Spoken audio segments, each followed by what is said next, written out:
Water purifier service training এর নিয়মিত পর্বে আজকে আপনাদের জন্য থাকছে পর্ব 2। আর দ্বিতীয় পর্বে আমরা দেখাবো এখানে ইলেকট্রনিক্স কি কি ডিভাইস আছে এবং এটার কানেক্টরটা কি কি আছে। আপনাদেরকে একের পর এক পরিচয় করে দিচ্ছি। ভিডিওর প্রথম থেকে শেষ পর্যন্ত দেখবেন, আর প্রথম থেকে থাকলে আমাদের পূর্ববর্তী ভিডিওটা দেখবেন এবং আমাদের চ্যানেলটাকে সাবস্ক্রাইব করে দিবেন।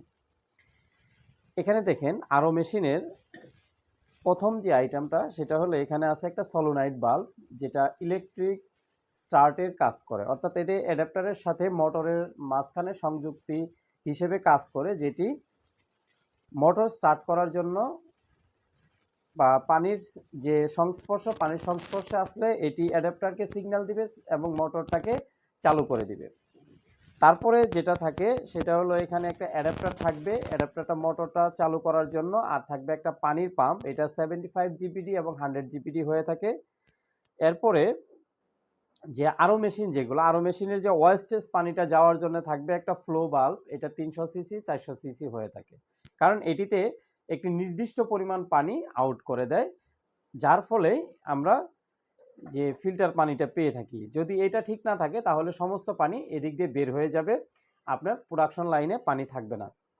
তারপরে যদি লো প্রেশার থাকে, অনেক সময় দেখা যায় যে আপনার লাইনে পানি নেই বা লাইনে পানির প্রেশার কম, সেক্ষেত্রে আপনার মোটরটা চালু হবে না, অর্থাৎ মোটরটা বন্ধ থাকবে।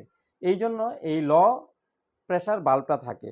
তারপরে যেটা থাকে যে আমি আজকে আমার ট্যাঙ্কিটা ভরে ফেললাম কিংবা আমার পানি দরকার নেই, সেক্ষেত্রে আমি কি করব? সেক্ষেত্রে আপনার হাই প্রেশার বাল্বটা থাকে, এই হাই প্রেশার বাল্বের মাধ্যমে মোটরটাকে অফ করে দেয়। অর্থাৎ হাই প্রেশার বাল্বের সাথে অ্যাডাপ্টারের একটা লাইন সংযোগ থাকবে, যেই সংযোগের কারণে এই মোটরটা অটোমেটিক অফ হয়ে যাবে, অর্থাৎ অ্যাডাপ্টার থেকে মোটরে লাইন পাবে না। এটা হলো যখন ট্যাঙ্কি ভরে যায় কিংবা আমাদের কলে পানি নেওয়ার প্রয়োজন হয় না, তখন এই বাল্বটা অটোমেটিক কাজ করে এবং মোটরটা অফ হয়ে যায়। এই জন্য আমরা দেখি যে পরিমাণ পানি আমরা নিই, 1 গ্লাস পানি নিলাম, আবার 1 গ্লাস পানি ভরে গেল, তারপরে অফ হয়ে গেল। তারপরে এখানে থাকে হলো এইটা হলো মেমব্রেন খোলার জন্য একটা রেঞ্জ বা মেমব্রেন রেঞ্জ আমরা বলি, আর এটা হলো হাউজিং রেঞ্জ বা হাউজিং খোলার রেঞ্জ। তাহলে আমরা আজকে এখানে দেখলাম কয়েকটা আইটেম, আরেকটা আইটেম আমাদের বাদ পড়ে গেছে, এটা হলো এই কানেক্টর, ওয়াটার কানেক্টর। আমাদের যে বেসিনের লাইন আছে বা কলের লাইন আছে, সেখান থেকে এই কানেক্টরের মাধ্যমে পানি নিয়ে আমাদের এই মেশিনে পানি সরবরাহ করায়। এই কানেক্টরটা 6 mm এবং 10 mm দুই ধরনের হয়ে থাকে। অনেক ক্ষেত্রে দেখা যায় যে পানির সরবরাহ কম, সেক্ষেত্রে আমরা 10 mm দিয়ে থাকি। বাংলাদেশের 99% মেশিনে 6 mm লাইন থাকে। যদি আপনার পানির প্রেশার কম থাকে বা লাইনে পানি স্লো থাকে, সেক্ষেত্রে আপনি 10 mm লাইন দিবেন, আপনার মেশিন পর্যাপ্ত পানি পাবে। তাহলে আমরা আবার জানিয়ে দিচ্ছি আপনাদের কি কি ইলেকট্রিক ডিভাইস থাকে আমাদের একটা আরও ফিল্টার মেশিনে।